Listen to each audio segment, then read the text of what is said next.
The wind howled outside like a pack of ravenous wolves, scraping against the window panes and rattling the frail structure of the old cabin. I sat huddled by the flickering fire, desperately clinging to the warmth it provided, as the blizzard raged on outside.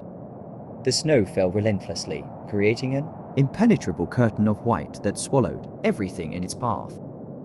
The world beyond the window had disappeared, replaced by an eerie, ghostly landscape. The only sound that pierced the howling wind was the occasional creaking of the cabin, as if it, too, shivered in the face of nature's wrath. I peered through the frosted glass, searching for any sign of respite, but the blizzard showed no mercy. The darkness beyond seemed to hold secrets, and my imagination ran wild with the stories of those lost in the unforgiving cold. The fire crackled, casting dancing shadows that seemed to mimic the sinister dance of the storm outside. A sudden knock echoed through the cabin, sending shivers down my spine. My heart skipped a beat as I cautiously approached the door.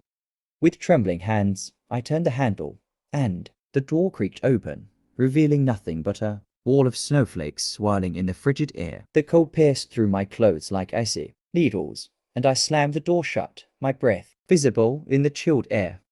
I returned to the fireplace, desperately stoking the dwindling flames. The cabin felt smaller, more suffocating, as if the storm itself sought refuge within its walls. The creaks and groans of the cabin intensified, creating an unsettling symphony that drowned out the wind's mournful wail. As I sat there, my mind played tricks on me. Shadows danced in the corners, and every creak of the cabin seemed like a whisper, a harbinger of something darker lurking in the blizzard's embrace. The oppressive silence between gusts of wind left room for my imagination to conjure up phantoms and spectres, fueled by the isolation and the relentless storm outside. The fire sputtered, casting long, distorted shadows that seemed to reach out for me. I wrapped myself tighter in a threadbare blanket, my eyes darting nervously around the dimly lit room. The blizzard showed no signs of abating, and, with each passing moment, the isolation and the unknown dangers outside pressed harder on my fragile sense of security. In the eerie glow of the fire, I wondered if the blizzard held more than just snow and wind. Perhaps in its heart, it harbored something, ancient something, that relished the fear and isolation it instilled in those trapped within its icy grip. And as the blizzard raged on, I couldn't shake the feeling that I was not alone in that desolate cabin in the heart of the storm.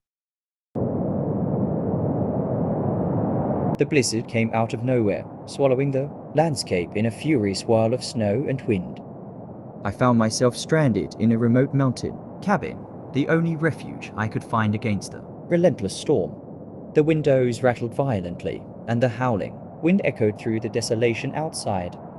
I huddled by the feeble glow of a flickering lantern, its dim light casting long, menacing shadows on the cabin walls.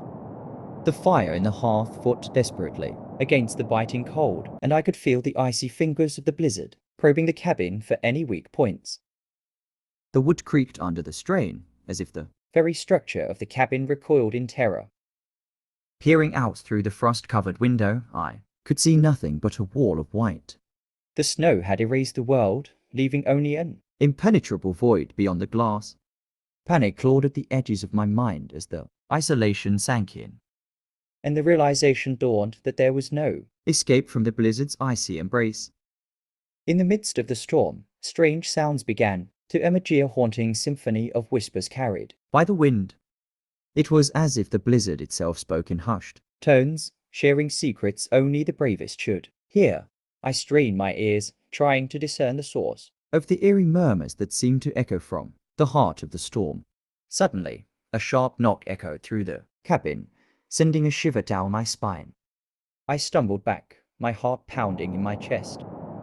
I cautiously approached the door, each step magnified by the oppressive silence between gusts of wind. With trembling hands, I opened the door, revealing nothing but a wall of snow and darkness. The cold air rushed in, biting at my skin, and I slammed the door shut.